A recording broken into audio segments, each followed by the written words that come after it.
And welcome back to the Cover 3 podcast here on CBS Sports. That's Barton Simmons. That's Tom Fornelli. Week 9, not quite in the books as we get to you here at 12 a.m. Eastern time. I guess y'all are about to, I guess we will all usher in daylight savings time here. I forgot whether does it click at 2 or 3 o'clock? 2 a.m. 2 a.m. So probably when I'm uploading this, I will go back to 1 a.m. Hooray! Another hour to watch BYU and my beloved Nevada Wolfpack close things out. Well, on a personal level, what sucks for me is that Aston Villa starts at 6 a.m. So on the one night where I could have gotten an extra hour of sleep after being up till 2, 3 a.m. doing all this stuff, I'm only going to get like 3 hours of sleep. So when the girls get me up at 6 a.m., it will actually be 7 a.m.? Yes. Fall back. Get an hour. So it's a win for you. Yeah. It's a gift. But the hours, okay. But I mean, they get up at the same time regardless. Whatever. I'm too dumb to understand daylight saving time, and I'll never understand it. We've got a lot to get to today. There's a week to break down that includes, I think maybe 3 ranked teams losing to unranked teams. Another ranked loss in the case of Penn State, obviously losing to Ohio State. So a little bit of shakeups as I was going through tomorrow's top 25 today and turning it in. I don't see anything major, though the middle of the rankings very much in flux because of some of the defeats we'll talk about right here. What Texas did to Oklahoma State, does that change at all our thoughts about the Cowboys? And is Tom and Herman in Texas? Are they back?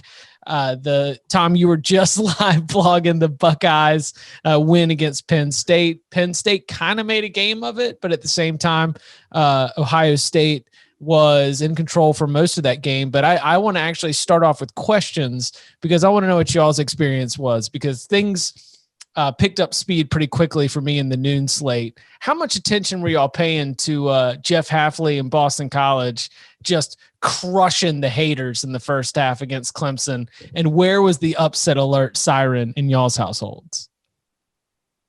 I was never really I thought I tweeted at halftime or just before halftime. I said, there's the second half is going to be very long for Boston College, but they can do it. I didn't think they would. I thought Clemson being Clemson. It's not even anything about Boston College. It's just a situation where we're so used to like Clemson winning and teams like that winning. So it's like at halftime when they're down, unless, everything was a complete and total disaster, it's just like, they're probably going to come back. But it was close to complete and total disaster. There were moments in that first half where you were but it's not until it's like the fourth quarter in situations like that where I get like really like, oh shit, this might actually happen. Then that going into the fourth quarter, by then it was pretty clear to me that like, okay, Clemson's going to win. Also, but still impressive for Boston College. Also, what were the issues that Clemson was having? Go ahead. Well, they couldn't stop the pass game in the first half. Like it was bad. Like Hunter Long, CJ Lewis, Zay Flowers, like Phil Dracovic was looking really, really good. And there was the Travis Etienne fumble at the goal line, returned 99 yards the other way. Then you've got a third down stop that's called back because of a penalty. And then on top of that, you do the fourth down, which because the penalty would have negated it. The penalty allowed for the fourth down to happen because it was a penalties offset. Little Tessitore comes up, runs to the line, gets to draw him off sides. Like without the roughing the passer penalty on the third down stop, then that possession is over. So not only do you draw them off sides, but then you get a touchdown. Like it was those sort of bang moments where there were 7, 14-point swings in the game where at halftime I was on CBS Sports HQ and I was thinking, well, I mean, when you talk about the recipe to take down a juggernaut, and it is really, really hard to win 28 ACC games in a row without losing. That's why freaking Bobby Bowden, Florida State has the record at 29. And Jimbo's 13 and 14 teams have the next one at 28, which is what Clemson tied. The idea that I was like, no, it's really hard. And sometimes just things break the other way. all that was in play at halftime. And I thought that Clemson, obviously came back, took control, and was able to avoid it. Like with a lot of stars and praise for DJ Uyunglele, who, throws for almost like at one point we were looking like, is he going to touch Trevor's like career mark today? Finished with nearly 350 passing yards, a couple scores, throw in one score on the ground. And then the defense tightened up. And I thought that was the key. The issues were the strange, unique circumstances that sometimes happen when a top team gets beat. You just can't really explain it. Just some hidden points, hidden yards. And then the fact that they were they were having a lot of trouble with the Boston College passing attack. Those are the issues. But you mentioned the ETN fumble that was scooped and scored. And then there was like the penalties. But even at halftime, while Clemson was losing that game 28-13, they outgained Boston College in the first half. That's not to say Boston College is, like you said, they were still having defensive issues because Boston College was averaging over 7 yards a play. But Clemson still had 239 yards of offense to Boston College's 209. So that's why it's like the score I thought was a lot worse for Clemson than the game had actually been, which is why even at halftime I was like, it's a 2-score game that could take Clemson 5-6 minutes to come back from in the second half. You know what I mean? So I was never really convinced that Clemson was in real trouble. Yeah, I don't want to act like I didn't think that there was a upset was possible. I certainly did. But how many times is Zay Flowers going to beat Andrew Booth like in the second half? Like, is he going to do that all game? How many times is Phil Dracovic going to be like, is he going to have another half of just like toasting Clemson secondary? Are they going to get another scoop and score 99 yards? Are they going to get another fourth down conversion? And by the way, props to Greg McElroy and Joe Tessitore for trying to call that Tessitore hard count as if the dude just made like a sick play. No. I mean, congratulations, but you just walked up there and said hut. Like let's not act like you just like win special teams player of the week or something. I thought you were going to be heartwarming for Joe Tessitore for having that moment with his son calling the game, and I thought you were going to be like, "Hey, that was a great moment," but no, you come on here and you're like, "Come on, bro, who cares? You got the guys to both sides."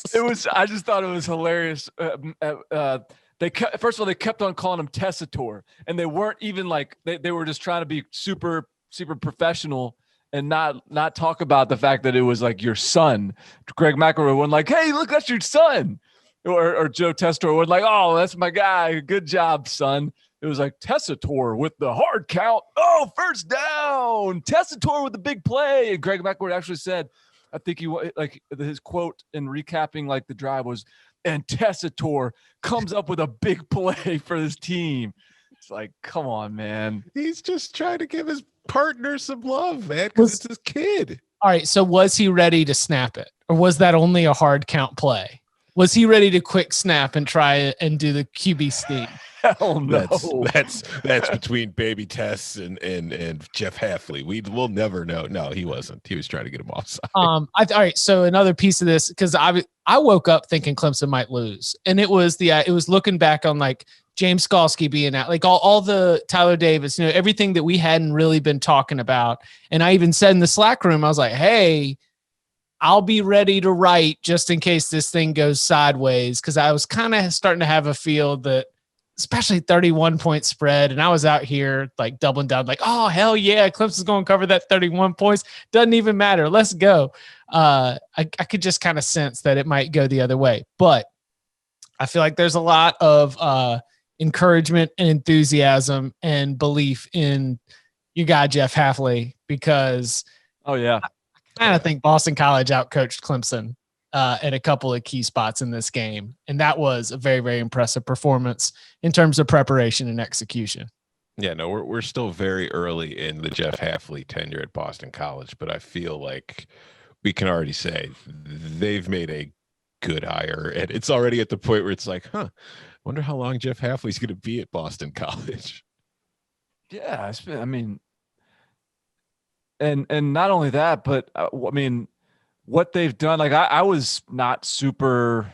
I optimistic about the offensive coordinator hire, but he's been great. If they got Phil Jurkovec, literally, I mean, we had Phil Jurkovec ranked really high coming out. Leaving Notre Dame, I was convinced, like I was saying sort of tongue in cheek, jokingly early in the season. Remember, I was like cracking jokes like, oh, Phil Jurkovec, second best quarterback in the ACC. Like, who is De'Aaron King as good as Phil Jurkovec?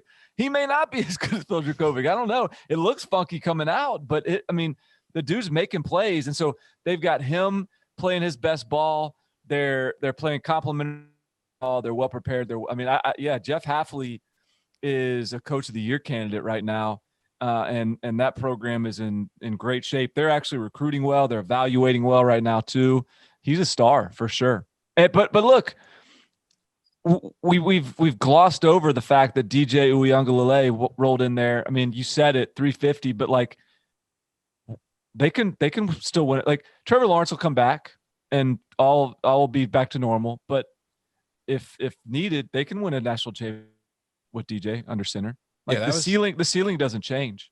Yeah, that was like one of my takeaways too, because when Dabo said after the game that when he broke the news that, Trevor's not going to be playing against Notre Dame, I was like, yeah, I think they're probably still going to win, because I thought DJ played that well. And I think one of the problems too, I didn't watch most of the first half, but from what I was reading while the game was going on, was that he wasn't really being utilized in the run game in the first half, because they were still kind of worried about him being banged up.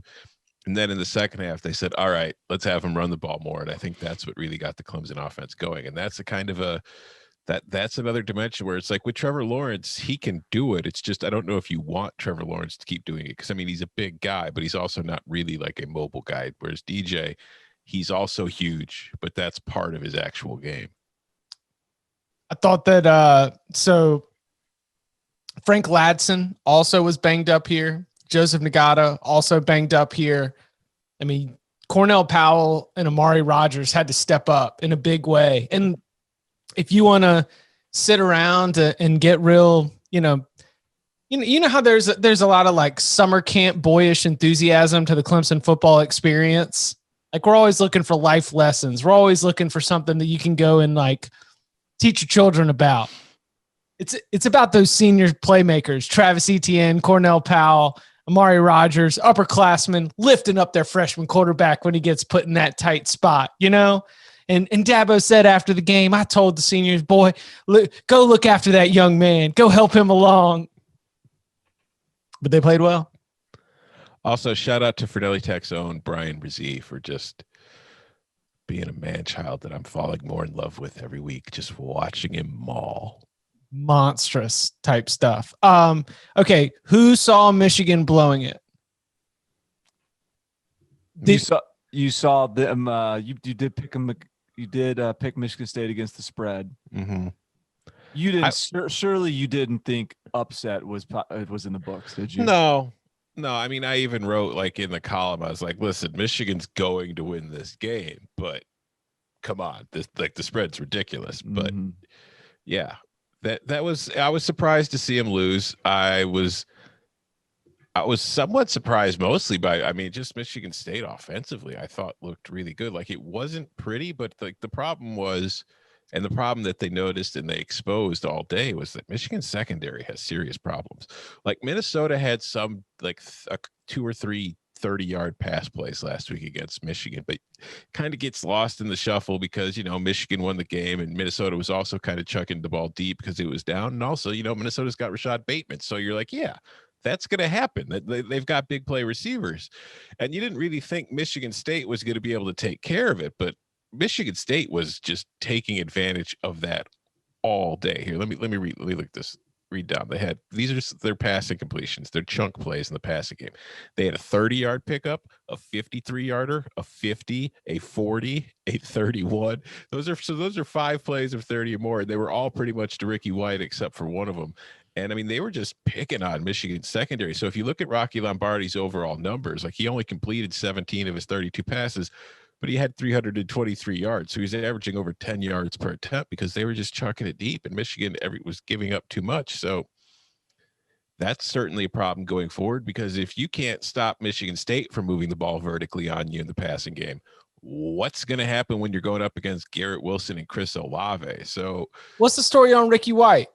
What's the book on him? I'd never heard of him really. I mean, well, I'd heard of him, but he wasn't anything that like was somebody that I thought was a standout or was a kid that was capable of having that kind of game. But man, he had 8 catches, 196 yards. He had the touchdown.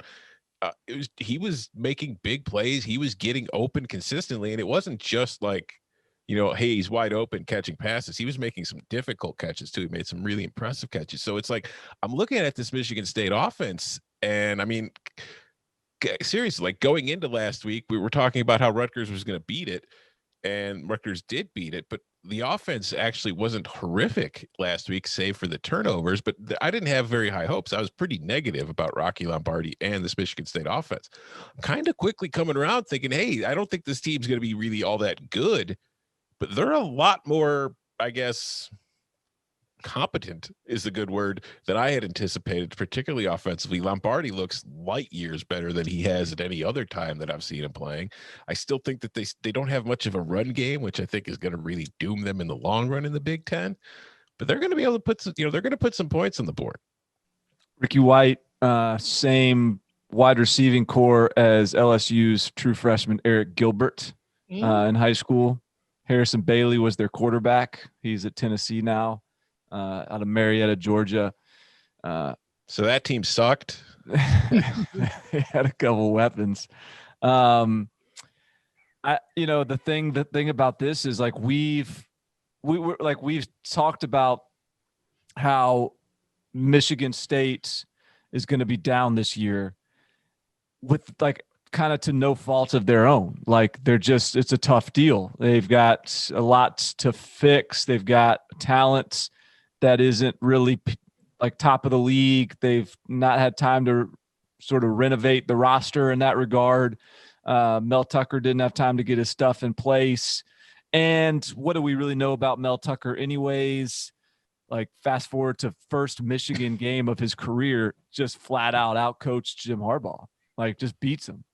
And I think this is a significant loss in a way that the other big losses maybe haven't been for Jim Harbaugh, because when we evaluate Michigan and when we evaluate Jim Harbaugh, we like evaluate him with this impossible standard that he has to, not impossible, but it's a tough standard. He has to beat Ohio State, who's always one of the top 2 or 3 teams in the country.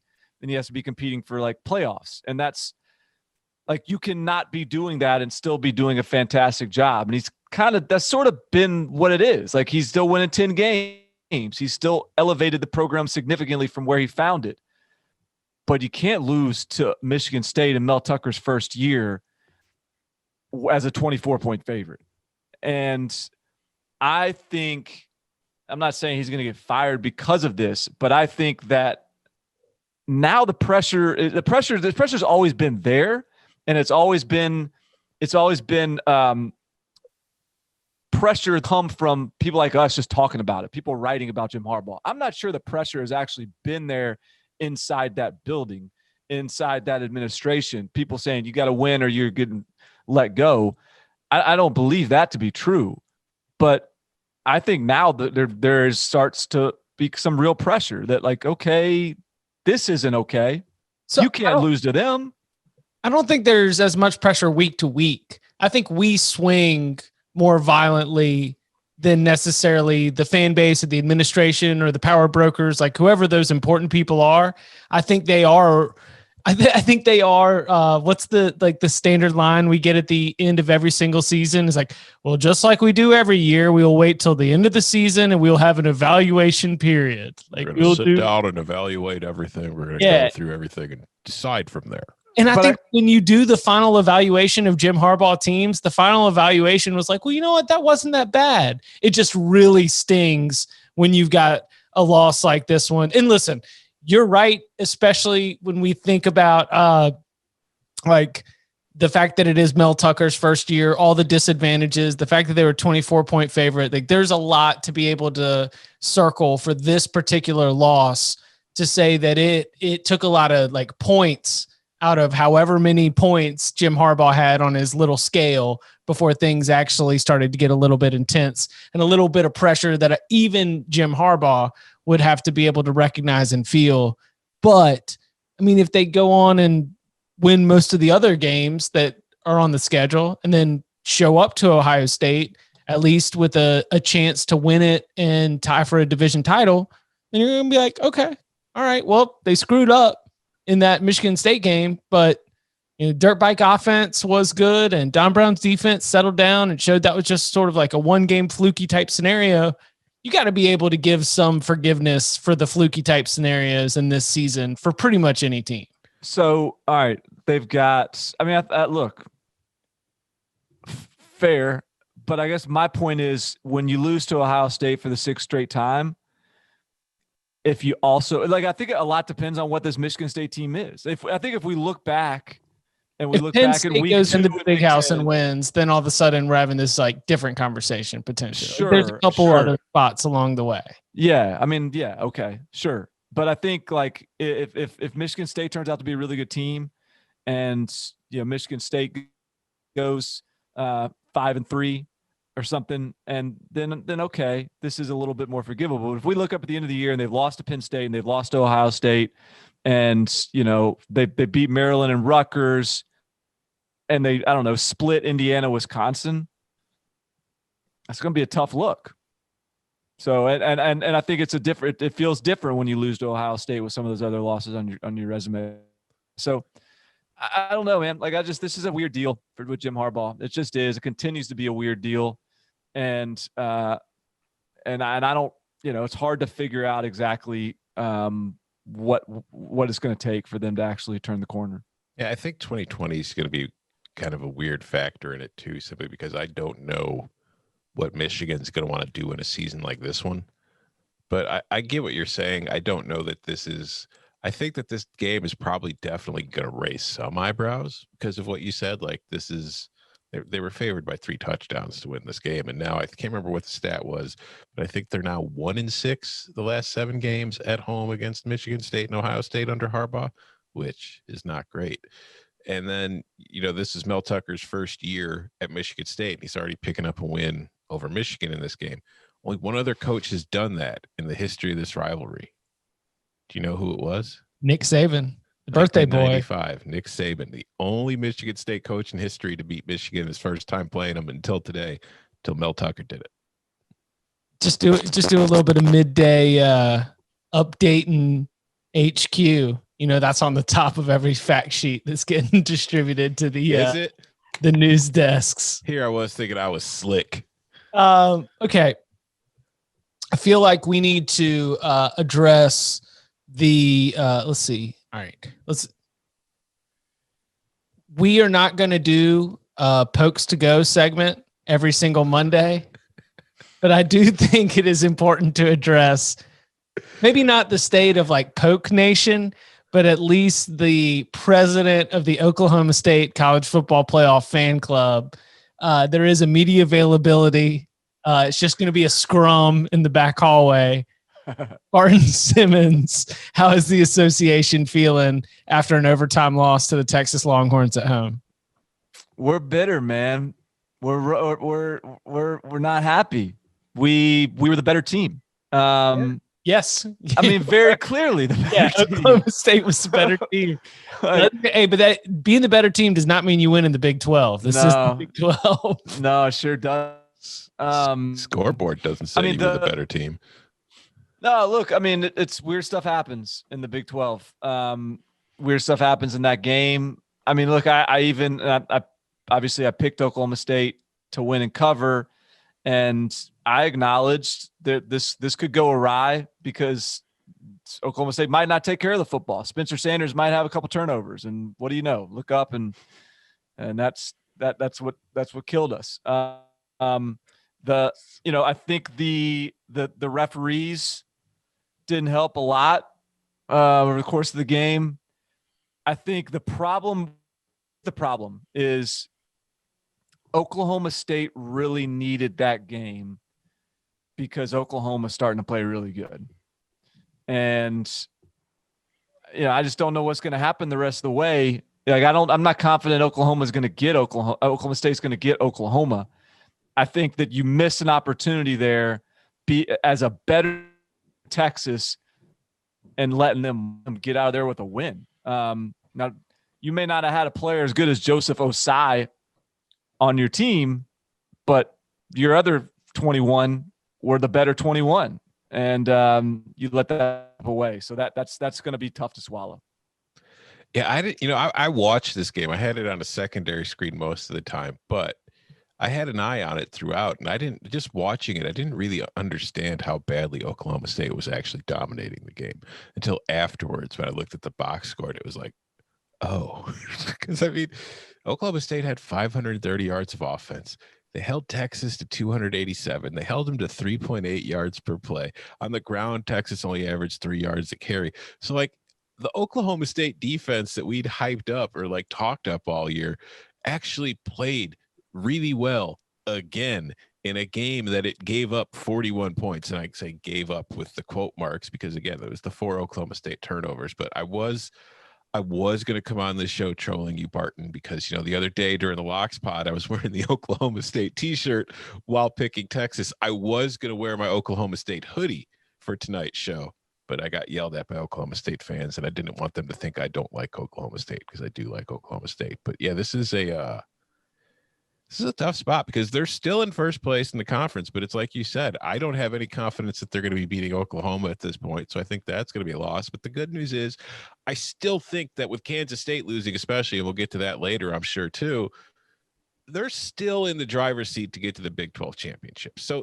they still have a lot to play for. It's just, this was one of those games where it's like you play really well and then you get Texas at the end. You get Sam Ehlinger, the iconic Texas quarterback, who doesn't have to play well to beat you. He just has to make a couple plays when the time calls for it. Yeah, but all right. So we've talked briefly, and I've admitted that I'm not the most dialed in person on this. It's something that I've sort of just picked up.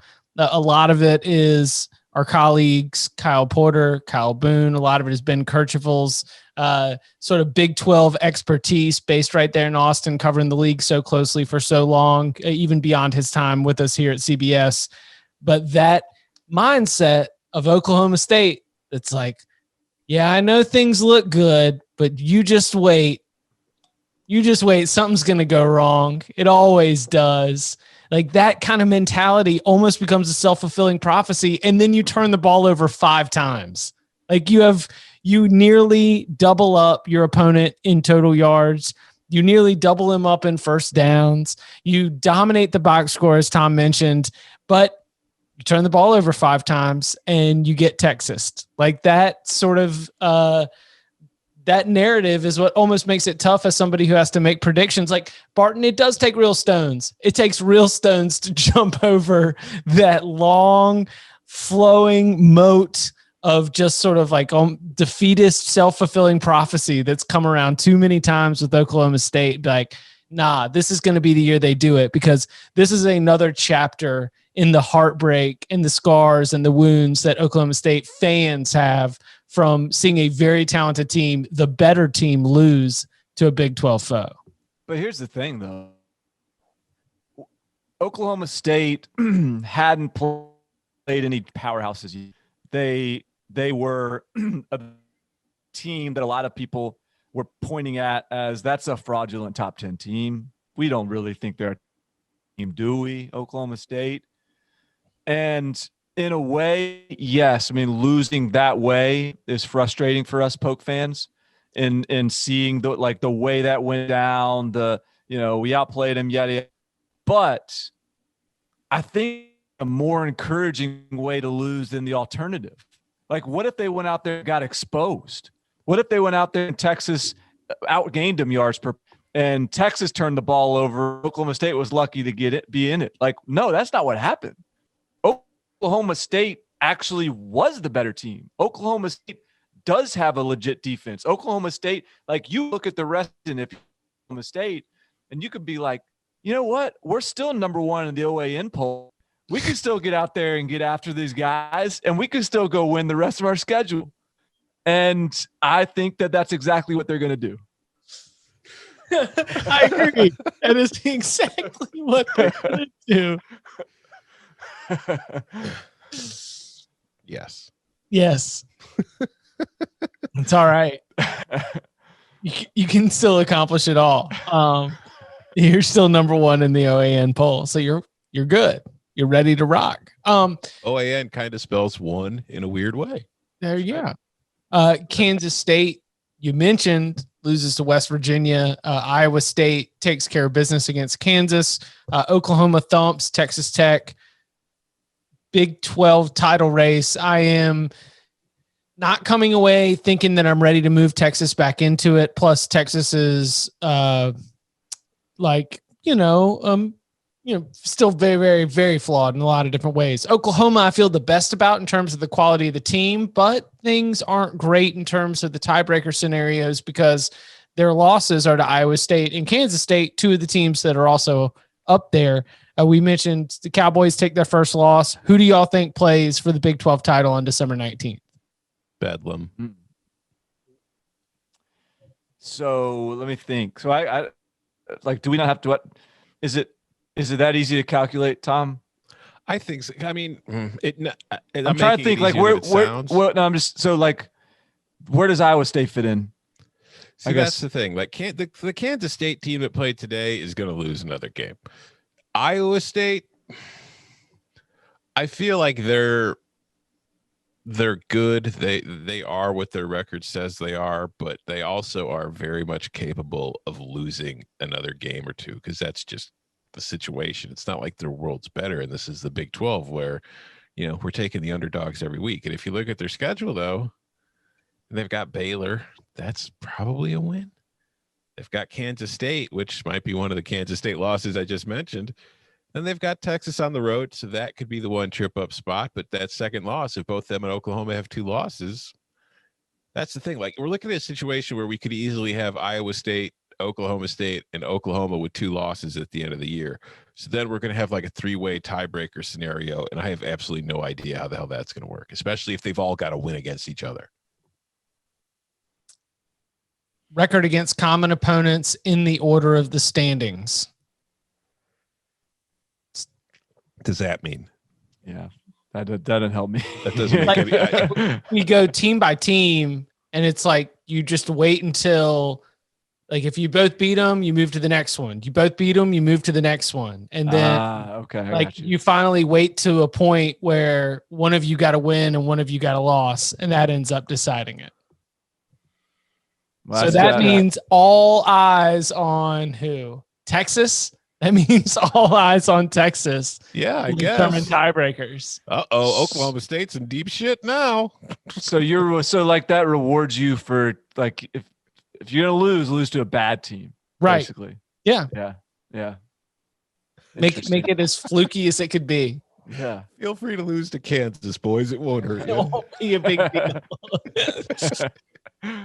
Coming up on the other side, we continue to take our look across the country. Week 9 action next. All right, so we've got Michigan's loss. We took a look at the Big 12, checked in on the state of the Pokes. Clemson taken care of. Let's see. I also want to make sure we hit the Gus Malzahn, win it for the extension. Bo Nix revenge game. However, that one stood out to y'all. And a little bit of Notre Dame Clemson look ahead, certainly with that win against Georgia Tech. I know that Ohio State too. Oh yeah.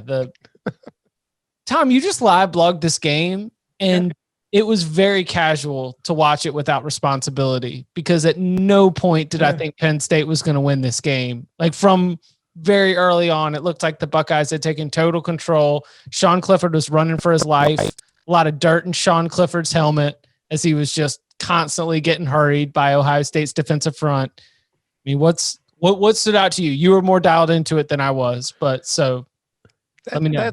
That's pretty much how it felt being dialed into it too, because I mean, Ohio State gets the opening kickoff, it's a touchback, and then the very first play from the scrimmage is like a end around to Garrett Wilson that picks up 52 yards.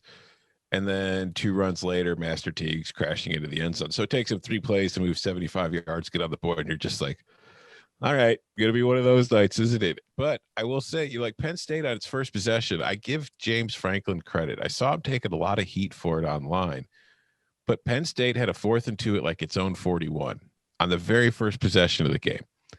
He kept his offense out there to go for it, and they didn't get it.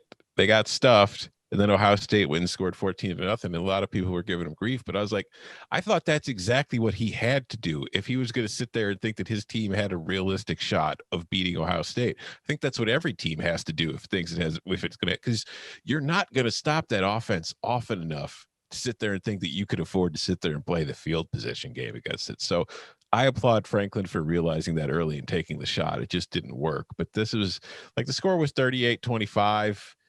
That makes it look a lot closer than it was. And the game was never really a blowout on the scoreboard. But like you said, Chip, there was never any point where you thought Penn State was going to make a game of it. Like there was a strange thing at the end of the half where Justin Fields knelt to run out the clock on a 4th down, but apparently he knelt and left a second on the clock. So even though all the teams had gone to the locker room, the refs made everybody come back out, gave Penn State the ball with a second on the clock. Penn State kicked a 50-yard field goal. It was good, made it 21-6. Then the third quarter starts. Penn State has the ball, had 75 yards total of offense in the first half, goes 75 yards on its very first possession of the second half. And now all of a sudden we're talking about a 21 to a 13 game. And you're sitting there like, okay, maybe. And then Ohio State responds immediately by going right back down the field for a touchdown drive, just like it did in the first half. You're like, okay, there's no real shot here. But it's just Ohio State's really good. That is the main takeaway. Justin Fields, 318 yards, 4 touchdowns. Garrett Wilson, 11 catches, 111 yards. Chris Olave, 7 catches, 120 yards, 2 touchdowns. And it felt like every single catch Olave made was like on 3rd or 4th down, just complete shoving the knife in the stomach of Penn State's defense over and over again. And then like last week, the concern offensively was, well, the run game still kind of questionable. Master Teague, 110 yards on 23 carries with a touchdown. And I thought more important than anything, because one of my concerns last week against Nebraska was Justin Fields was carrying the load for the rushing attack. Only 6 carries for Justin tonight, and 2 of those were counted because of sacks. So he wasn't asked to run the ball very often. They were saving a lot of hits on him, and they were moving the ball down the field just fine. Defensively, you're going to be shocked to learn that Ohio State's defensive line really good. 5 sacks, 7 tackles for loss. At one point, Zach Harrison just completely collapsed the pocket, met both Sean Clifford and Devin Ford at the mesh point, tackled them both at the same time. It was hilarious. And then Penn State offensively, the great news is Jahan Dotson, I think, has emerged as a playmaker, something that we were wondering what they were going to, with losing Jerdy Brown, like the big play threat in the running back game. And then at receiver, it's like they had Pat Freiermuth, but after losing KJ Hamler, who's the go-to guy in the receiver core? Who's their Garrett Wilson? Who's their Chris Olave? We're on 3rd down. Sean Clifford can look for that guy and make a play to keep the chains moving. Jahan Dotson seems to be that dude. He made a couple spectacular catches. The one everybody sees is the one-hander he caught for a touchdown, but he finished 144 yards receiving, 3 touchdowns. So there's the silver lining for Penn State moving forward. But the problem is for Penn State, they've already been eliminated from Big Ten title contention because they're 0-2. And as far as the standings and tiebreakers are concerned with Ohio State, they're 3 games behind Ohio State already. And Sean Clifford, again, we've talked about it, good quarterback, but he's not Big Ten winning college football playoff berth quarterback. Yeah, I like a whole lot of profound thoughts from out of this game. I think that this just validated a lot of what I felt about both teams. Tom kind of hit on it's kind of not really a feel bad game for Penn State by any stretch. This almost validated it as a team. Just the fact that it was just sort of able to hang around and keep battling and keep fighting and staying competitive. And yet even at 3rd as a margin of victory, Ohio State's a clear tier above and continues to look like a college football playoff team. And Justin Fields continues to look like maybe the best player in college football. So I don't know. I watched it. I really did. I just don't. It is what it is. Like that's they are what we thought they were. Yeah, I had to do the takeaways afterwards. And my number one takeaway after watching the game and just watching the Big Ten in general through the first 2 weeks is that the only thing that's stopping Big Ten this year is COVID. Like, as long as they don't get a bunch of COVID cases that cause them to lose key players or games aren't canceled because of it, which, considering the way things are going in the Big Ten already, we can't assume that's not going to happen. But other than that, I don't see anything in the Big Ten that is stopping Ohio State this year. What's the back of that quarterback room look like? If Justin Fields, I mean, I'm just throwing the Clemson scenario out there. Is Ohio State ready to have another quarterback lead the Buckeyes to their ceiling? There's not a DJ Uiagalelei that I'm aware of. Ooh. Oh, look who's running. He doesn't want to answer the question. Got his feet held to the fire by Ohio State's personnel, quarterback room. Come on, man. Listen, please, if you're watching or listening, please start a GoFundMe to get Barton some internet. He needs it. Although the way he did in the Locks pod tonight, maybe he can afford it himself already. He had let's see, what was he? He was 6-4, but still. He's up 7.5 units on the season. But no, Ohio State's quarterback room, they don't have, see, this is the Barton question. I know. He knows all this right off his head. It's like he's studying this depth chart like it's, a final to get into Yale. They've got Gunnar Hoke, who's a grad transfer behind Fields. So that's probably who they're going to go. Then they've got CJ Stroud, who I believe was a pretty highly rated recruit. I mean, he's a quarterback at Ohio State. It's not like he was a low rated recruit. No. He was. Was he? CJ Stroud? Low rated? No, high rated. Oh, yeah. That's okay. Yeah. But I don't know if they would be comfortable going to Stroud right away. But then again, we've seen it in recent years. Like, freshmen step in quickly and are ready to go. And you could also make the argument that kind of like we're seeing with Clemson, where you've got enough weapons around him and you've got a very good offensive line that I think if Stroud came in, they wouldn't be doomed. I think that the margin for error would be a lot thinner, because I think the one thing that Clemson has that they could kind of make up for the loss of Lawrence is they have Travis Etienne. They have a very solid run game. And while Master Teague played well tonight, he's still not a game-breaking kind of running back. And I don't know if he's the kind of guy you want to be, feeding the ball 25 to 30 times per game and expecting him to have a monster performance for you. So I think they'd be lacking in that area. But I don't think it would be death for them, no, because I also just don't think, like, Penn State's probably the toughest game that they've got on the schedule, and that's already out of the way. So I don't know who's left on there that I'd be like, no, that team's now certainly capable of beating Ohio State, even without Justin Fields. Quarterback room for the Buckeyes, Barton. If Gunnar Hoke has to go in there and take care of business, do you have faith that he can do a DJ Uiagalelei? Turn your mic on, buddy. Sorry. I don't think Gunnar Hoke would be the guy. Would it be Stroud? I think it'd be Stroud. I don't know. I just know. But you like Stroud. You've talked about Stroud. him on the podcast. Yeah. But Stroud is not. I ranked Stroud as a 5-star guy, but he's a 4 in the composite.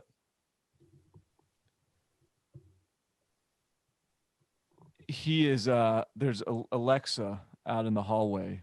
Must have heard CJ Stroud. I was talking to her, and I'm gonna go make sure Alexa didn't wake up the kids. Hey, so Bronco is living rent free in the head of North Carolina right now. I mean, they lost in that 2-10 season for UVA, but Wahoos have been crushing it. Wahoos are back. Mm. I didn't really get much eyes on that game until the end. So, because I tuned in, and I think, how much was Virginia up by? They were up by like 17 at one point, right? Mm-hmm. Yeah, and I was just like, okay, well, fourth quarter, North Carolina could make an appearance, but I've got Penn State, Ohio State going on. I've got other things. So I just kind of lost track of it. Then I kind of saw it at the end where they pulled off the fake punt to ice it at the end. They actually did make an appearance. Fourth quarter, North Carolina did make an appearance. No, there were two surges. Virginia jumped ahead, then North Carolina came back, and then Virginia jumped way ahead again, and then North Carolina came back again. But no, they I don't know, man. They're just not quite ready to be they're not quite ready to be awesome yet. No, they're not. They're really good, but they're not ready to be awesome. And how about Big Balls Bronco with the fake punt on his, like, with under 2 minutes to go on his own, 45? Yeah. Up 3? That's a legit. That's legit.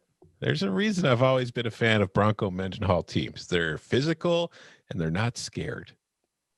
He was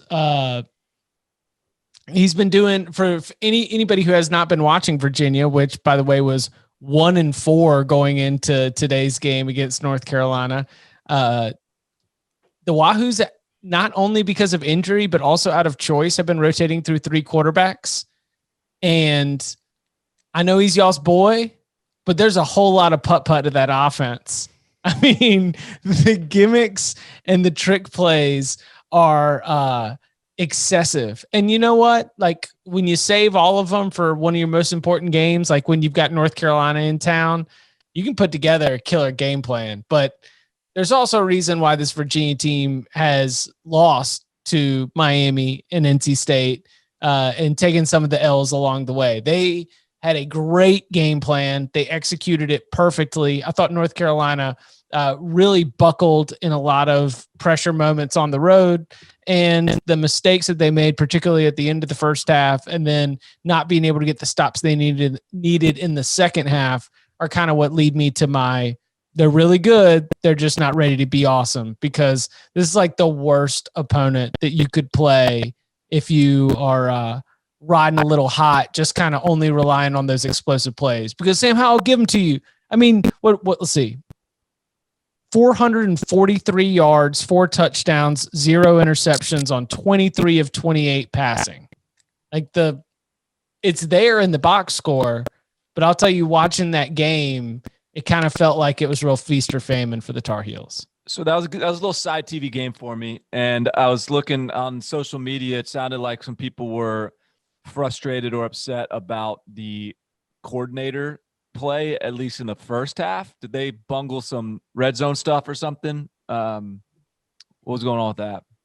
A lot of reasonable questions for the play call. There was it ended up being a big decision, because to try and throw the swing pass, it ended up being ruled as potentially a backwards pass, which led to a turnover and was 0 points when you had something right at the goal line. I did see that play. When you've got Javonte Williams and Michael Carter, I think the idea is you give it to one of them and just try to see if they can power it in the end zone. So just normal run-of-the-mill play call questioning. Yeah, I'm not. I've tried to be a little bit less on that kick. Like, as I've right. I'm saying that's what I'm not saying you're doing play call questioning. Sure. I'm saying that's what the Tar Heel faithful were up to. I always like the questioning the play call, because it like at its core, being a fan and questioning play calling says that I believe I could have done it better. And it really takes a lot of confidence in your own smarts to be able to just be out here and being like, I'd really like better play calling from our staff in the third quarter. You know, I've watched all the games this year, and I'd like better third quarter play calling. Well, anyone that's played Madden or NCAA football on PlayStation, like, they've called plays and they've won games with those plays. Like, I've won some games. I know what to do in the red zone. Yeah. So it's easy to turn to. All right, where do y'all want to go? So I would like to point out a lot of things left on the plate here, but one thing that was startling to me in a good way. Did y'all see the end of Notre Dame game? No. So Notre Dame, they beat Georgia Tech 31-13. And I had Notre Dame laying the points because I'd been talking all week about how like this is Notre Dame's deal The now. It's mindset. like, the mindset. Like we're here to blow people out. Like we're not playing to win the game. We're playing to prove a point, whatever. At the tail end of the game, Notre Dame is driving, and I've got sitting at 18, and I'm hoping they score again, but I'm like, no way they will. There's like a minute and a half left. They're inside the 20. They get a first down, like inside the 10, and it's an obvious take a knee territory. And Brian Kelly tries to score. He keeps on. He like up to like 5 seconds, like all the way to the end of the clock. He's trying to score. They actually don't get in, which sucks for me. But I found that like really interesting that Brian Kelly. Maybe just everyone hates Jeff Collins. That's what I was gonna say. Like, what's Jeff Collins doing at like the ACC coaches meetings that seems to be getting under everybody's skin? These guys are, but it was, I thought that was just a little thing, like not a lot to break down in that game other than just, I thought that was a little micro observation that was interesting to me. Trying to get the boosters happy. I barely saw any of that game because it's like they were up 17 or 17-7 early in the first half, and it's like the parts that I had seen, I was like, yeah, Georgia Tech's not doing anything on offense to be able to come back into this game. So I kind of tuned it out after that. So how about LSU Auburn? Nick's revenge game. Yeah. I talked myself into it being a narrative, and I called it. I knew it was going to be a Bo Nix revenge game. I spoke it into existence recklessly on the Cover 3 podcast on CBS Sports HQ, because sometimes when you talk about a game in 9 different settings throughout the week, in multi-platform excellence, you find yourself in this corner. It's almost like a sweat lodge, right? Where you just have visions and you're like, wait a second. I think Bo Nix, I watched the highlight of Bo Nix blowing it against Auburn in the 2019 meeting too many times. I think that was it. They always show highlights before they bring us on CBS Sports HQ to ask us questions. It was like I saw the highlights of those missed throws to Seth Williams and those different times that I guess he had, less than 50% passer, less than 6 yards per attempt, a couple interceptions. I was like, you know what? This is the Bo Nix revenge game. Even though that LSU defense, including developments this week that include, the transfer portal getting a key defensive lineman, in his mind, in the mind of the son of an Auburn quarterback, still LSU, baby. I think this was a great opportunity to get right, get the good feels going. I still believe Bo Nix is Bo Nix, but I totally understand why Auburn fans will view him differently after this win. I mean, he played really freaking well, man. 300 yards, 3 touchdowns, 18-24. So it's not like it was one of those situations where we've seen him so often just kind of like, dinking and dunking. He was taking shots down the field, and he was, accurate with a lot of those throws. Eli Stove was good. Anthony Schwartz had an explosive play. I hear you. Yeah. So, I mean, that was probably, honestly, from what I saw, that was probably the best game Bo Nix has ever played at Auburn, far and away, in my opinion. So credit to him because he tore them apart. But of course, Mississippi State tore LSU apart too, and we've seen what Mississippi State's done since. But still, that was a great game for Auburn. It was weird because that was still scoreless after the first quarter. And Chip, it was me and Danny who were on the under in our lock agreement. And I'm sitting there like, oh man, this is gonna be easy. And then it was sweaty at the end because Auburn just exploded in the second and third quarter. Well, I really think things got loose. Like early in the game, it looked like this. It was hard to tell who was going to be the better team here because they kind of exchanged some drives, some warm-up drives. Both got a few first downs before punting. Both looked like, they came to play. And then you had, what was it? I guess the LSU interception.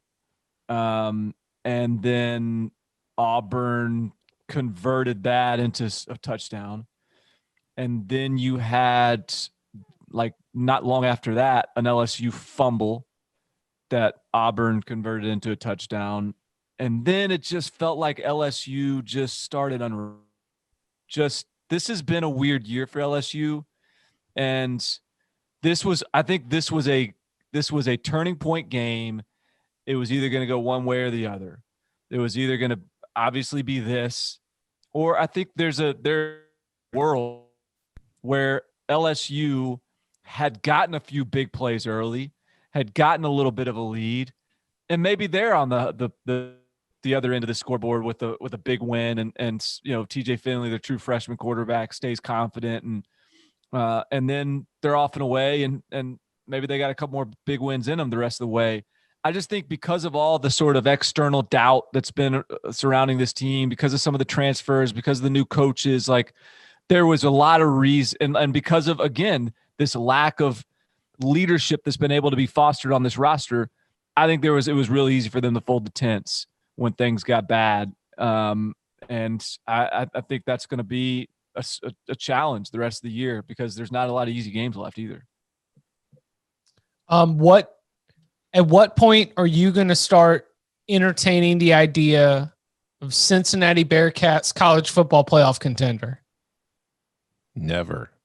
And that's got nothing to do with Cincinnati. I know. But see, your starting point is the group of five principle, but I think the conversation is at least worth entertaining, not necessarily comparing them to the idea of being in the college football playoff, but that they're just one of the daggum best football teams, and they're playing their best football right now. Like the toughest games on the schedule have been in the last 2 weeks. And I think that the performances that we've gotten from the Bearcats are better than, throughout the Austin Peay game. I think it's better performance than what they did against USF. I think it's better performance than even what they did against Army. I feel like the last 2 weeks, the Bearcats have been taking some next steps. And as somebody who's been a doubter, especially of Desmond Ridder, I kind of find myself being like, well, I'm still I don't want Desmond Ridder to be the CPU quarterback in the fourth quarter when we really need to go get a touchdown. But man, just the whole, we talk about complimentary football, hit it on the bingo chart. I feel like Cincinnati does a great job of that. They're a damn good football team. I think Cincinnati, man, here's the thing. They still have UCF, they still have Houston, and then they've got 3 games left that are potential losses / opportunities to impress. It's going to come down to, do you want to send what is literally a ceremonial lamb to the slaughter to the big three, or do you want to just try to convince yourself that the fourth team can actually beat one of these teams? Because as good as Cincinnati is, they're is that the team right now? Is that the team that you're saying is the best test for one of the big three? No, of course not. No, yeah, I'm just saying they are playing really good football. No, they are, and that's something to celebrate, especially in a season when a lot of teams ain't playing good football.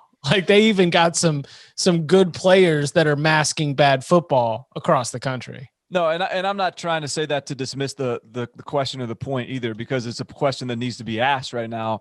And look, they are playing. They are getting better every week.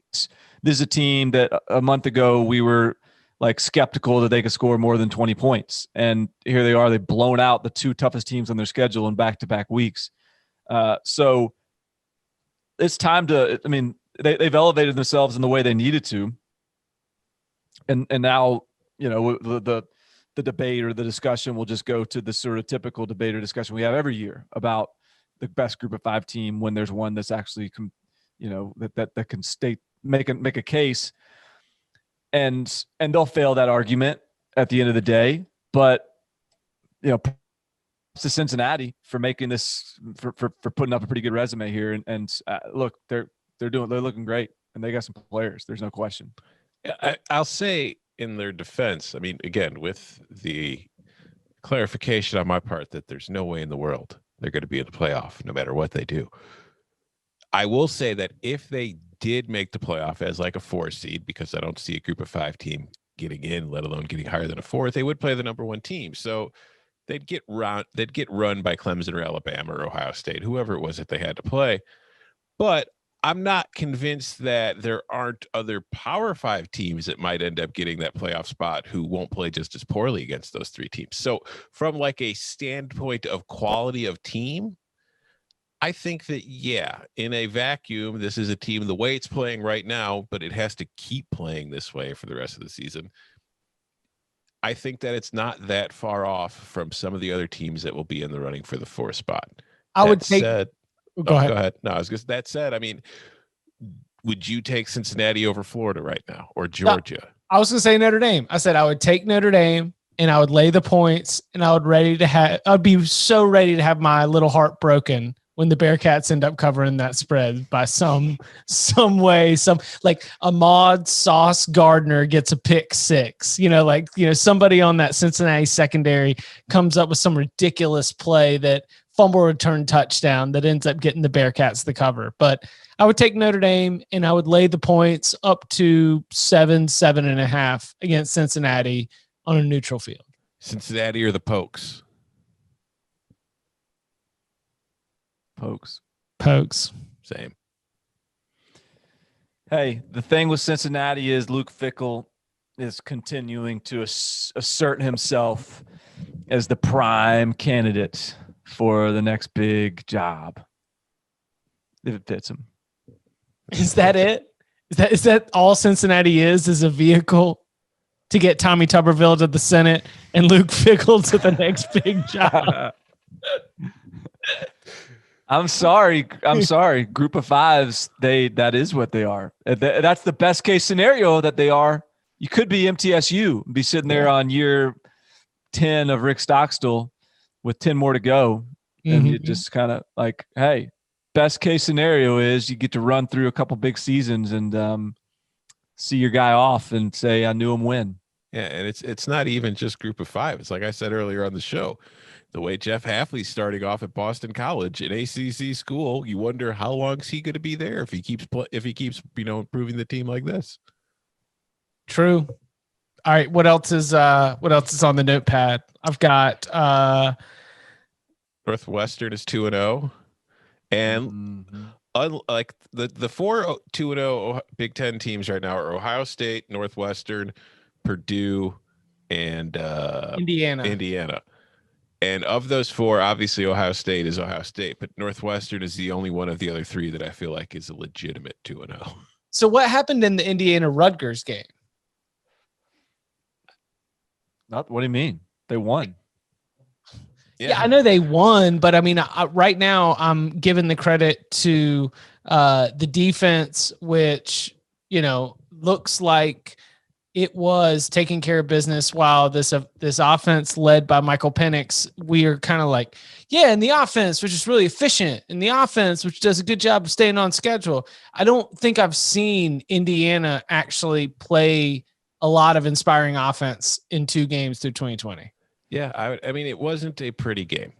Like, again, this was third screen for me. So I didn't see it. Like, the most attention I gave it was on that crazy play with the weird lateral that scored a touchdown that ended up not counting. But yeah, Indiana's offense didn't look all that great last week against Penn State. It really didn't look all that great tonight against Rutgers. They scored 37 points, but they only had 345 yards of offense. Defensively, I thought Indiana played well because Rutgers wasn't really able to do a whole lot. But it's like watching the team. It's like they're good. It's just I don't know how good is, like, Indiana might be a 4-4 team. You know what I mean? It's like they could be 5-3, they could be 3-5, they could be 4-4. They're going to be like a week to week kind of situation. It's going to be matchup based. I think some matchups they'll be fine. Some they're going to be in a whole lot of trouble. So I think with Northwestern and Iowa, like you said, I'm still fired up about Northwestern. I still think that they're good. Purdue, they figured it out.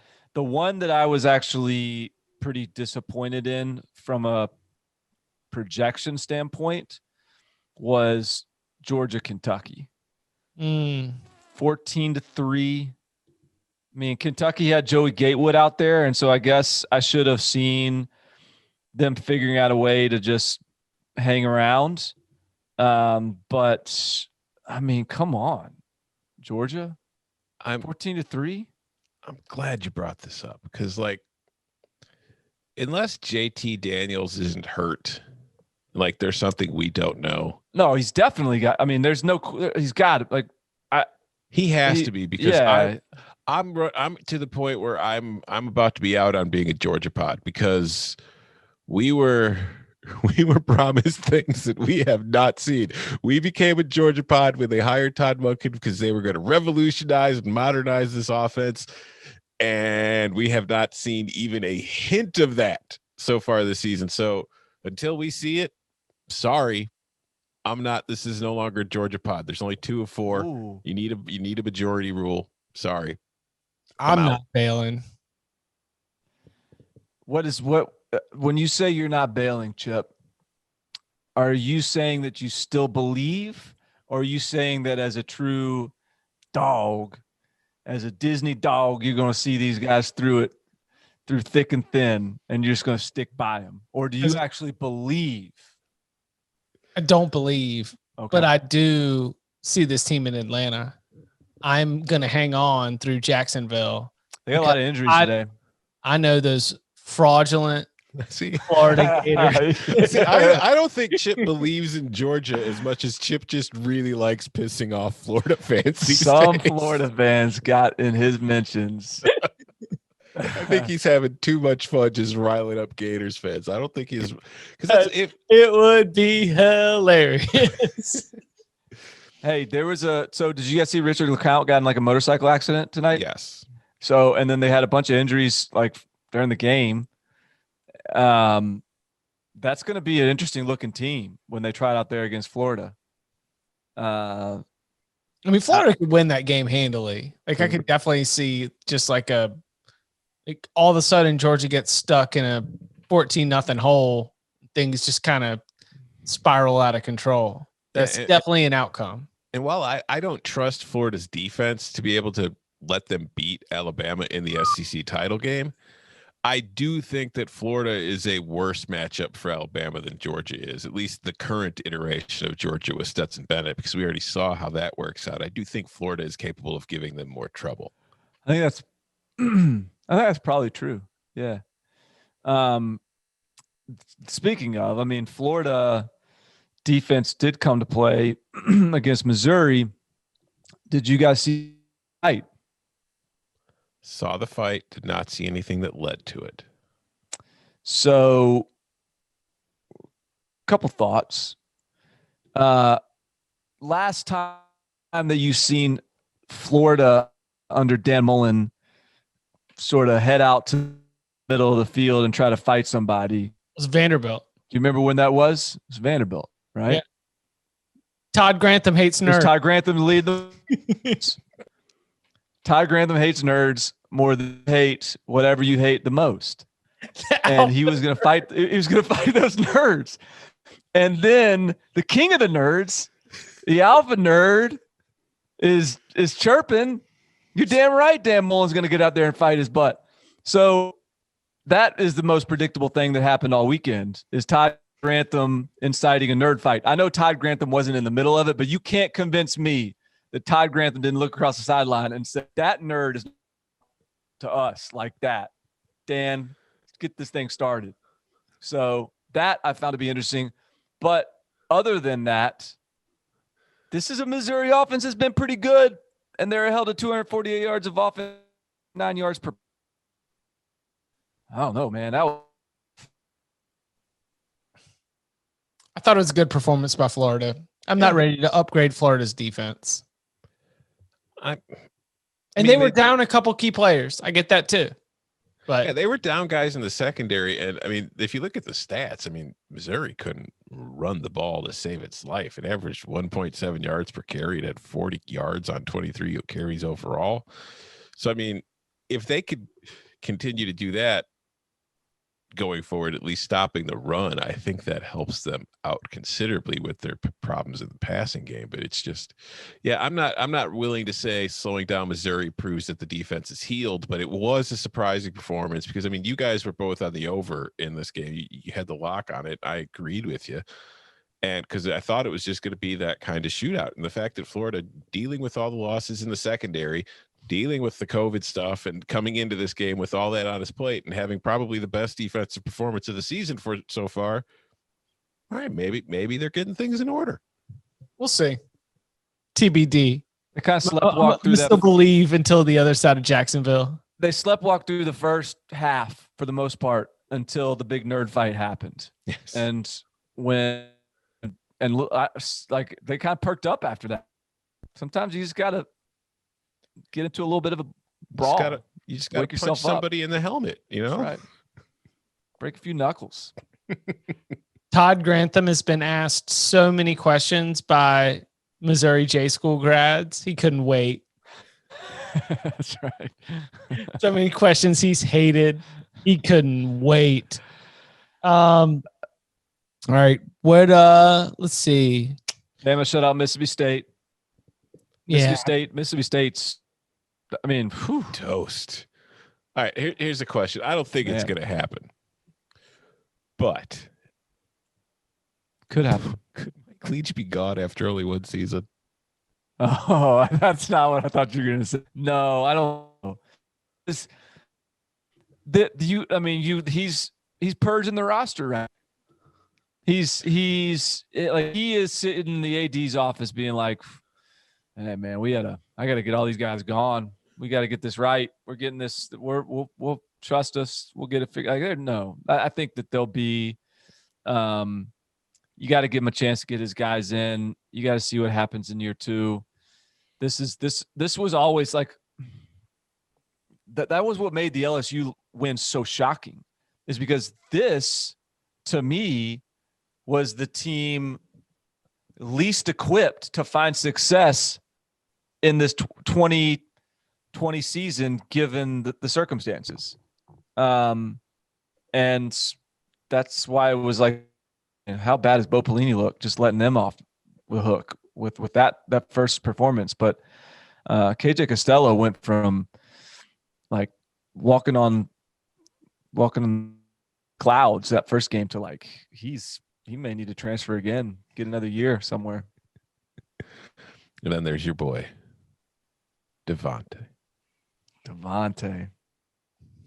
My guy. I saw you tweeting Devontae for Heisman. I believe in it. Tell me he's not the best player in college football right now. I don't know that I can. I mean, yeah, you don't know that you can. You can make a case for others, certainly. You could absolutely make a case for others, and you wouldn't necessarily be wrong. But you can't definitively tell me he's not. Like, because there were plays in that game, because here's the thing, Mississippi State's defense actually isn't that bad. It's actually pretty good, in fact. And even in that game, the plays he was making, I remember one, I think it was Emmanuel Forbes in coverage, and he got beat, but then he had a really nice recovery, and he played through the hands like you're taught to do, like it was a nice recovery attempt to break it up, and Devontae Smith just plucked it away from his body, like with the DB crawling all over him, secured it, touchdown. Like he just, I don't know, man. I'm not gonna sing the song of Devontae Smith again. You guys know how I feel.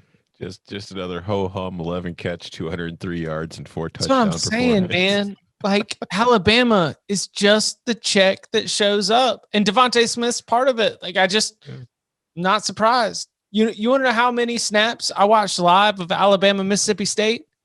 None. Like, I was like, all of my screens and all of my streams were occupied elsewhere. We had Boise State going on. We had a San Diego State under to sweat and cry about. We had Nevada getting going. There was a lot of stuff going on, but I can always count on that check showing up with Alabama. Goodness gracious. Did the San Diego State under not? Oh, no, it didn't. Oh, Tex, you scored too many points, fellas. a late touchdown, I think gets it at 45 on the final with the 44 under. Brutal. Heartbreaker. Okay, so other things from the notepad over here, at least. I actually said Georgia, Kentucky is the underlovers erotica, Florida on the horizon. Different perspectives on the same game. Good win for Wake Forest. Went up to Syracuse, took care of business. Coastal Carolina effing rolled. That West Virginia defense showed that it wasn't just boosted by Kansas's presence on the stat profile. I said, I didn't watch Iowa State, Kansas. That is my note on my notepad. Had to remind yourself. Just wait, I didn't watch it, and that's okay. It happened. Here, that Iowa State hit, I believe, right? Yeah, they went by 30. Mm-hmm. Oh, and is Baylor bad? That's another Big 12 note. So that's what I wanted to ask. Because did you guys get any eyes on that game? I didn't. Because early it was like 27-0 or something like that, TCU, and Baylor kind of worked its way into the game. And because I didn't watch it at all, I was just seeing following the score. So I was like, what did TCU just completely take its foot off the pedal, or what the hell happened there? TCU's also not great. I don't think TCU is great. I think TCU obviously is not. They're like third or fourth tiebreaker in the Big 12. TCU is the fifth tiebreaker in the Big 12. You can afford to lose to TCU. Well, congratulations. What's that? Who's got the loss to TCU? Oklahoma. No. Was it Oklahoma? No, it was. I don't know. It's confusing. It's the Big 12. TCU.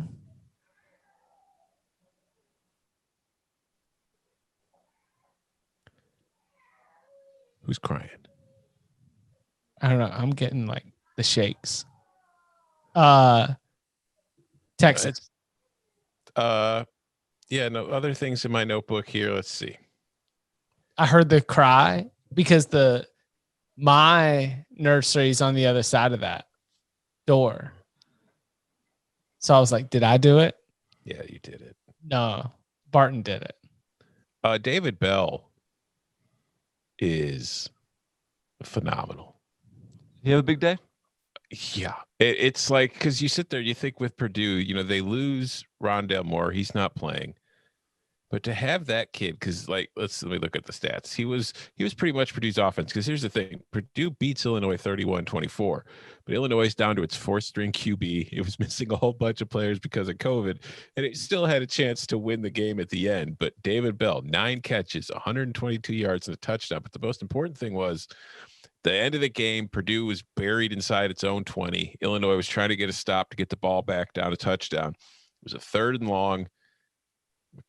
O'Connell drops back, throws deep along the sideline to David Bell, who just, with the defensive back draped all over him, reaches out with one hand, makes the catch, and pulls it in like it was nothing to get the first down and ice the game. And he was making catches like that all day. Illinois defensive backs were just hanging on his waist the entire game. He was like, nah, I don't care. I'm fine. I can catch anything.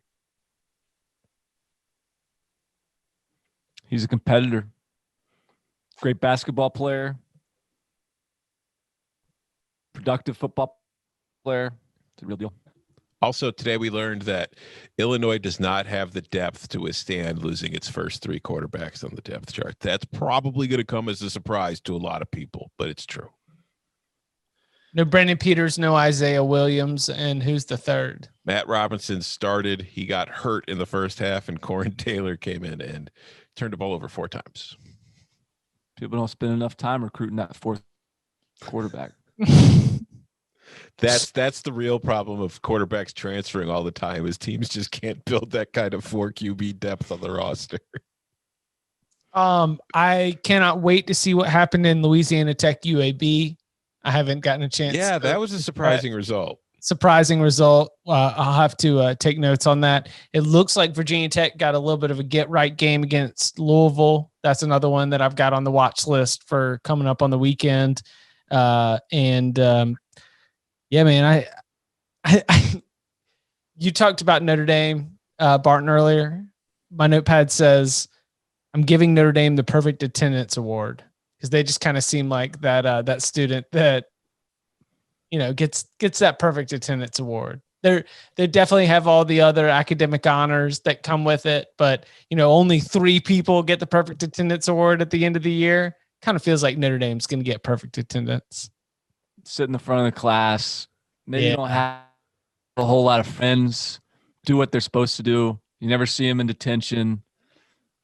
Demerit Hall, clean, but they show up. Before we get going, I want to shout out Texas A&M, who proved definitively tonight that it is the second best team in the SEC West. By beating Arkansas, the team we talked about. Arkansas, yeah.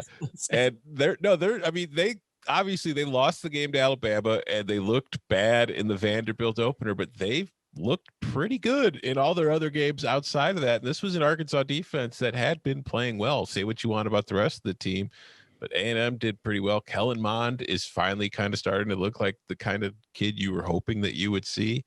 And I think that, I think it's pretty safe to say that they're not going to win the division, obviously, because they've already lost to Alabama. But I think we could safely say they're the second best team in the West, and they might be the third or fourth best team in the SEC overall. But also shout out to Arkansas for that tremendous backdoor cover to stay perfect against the spread on the season. Yeah, but doesn't that speak to what the SEC West is this year? Like, Texas A&M had a chance to be the second best team in the West, but the bar of becoming the second best team in the SEC West is significantly lower. It's low enough that Arkansas was there. Yeah. Yeah. So it's, it's almost, yeah. I mean, they did, they look like that is the case, but they're also probably not as good as we had hoped they would be before the season. I think that's still also true. Yeah, no, they're 4-1 and they've outscored opponents by 5 points, but that's largely because of the Alabama game. And that Vandy nail biter. Yeah, 17-12. 5 points is also the deficit in that season opening win against the Commodores. He is Tom Fornelli. You can follow him on Twitter at Tom Fornelli. He is Barton Simmons. You can follow him at Barton Simmons. You can follow me at Chip_Patterson. We will be back on Monday as we continue to break down some of the leftovers from the weekend. We will get a early look ahead at some of the lines that are coming out on the Week 10 spread in college football. The mailbag is open. All you have to do is go and leave a 5-star review. You don't have to be nice, that we would like it if you were nice, but then of course, leave your question within the 5-star review. We will tackle it in our mailbag episode, and then locks and more. You know the way it goes. Subscribe on Apple Podcasts, Spotify, Stitcher, wherever else you get your podcasts. You can get us on YouTube for that multi-platform excellence, youtube.com/cover3, and every Cover 3 episode available through the CBS Sports app on your OTT device. Gentlemen, thank you very much. Thank you. Yes, sir.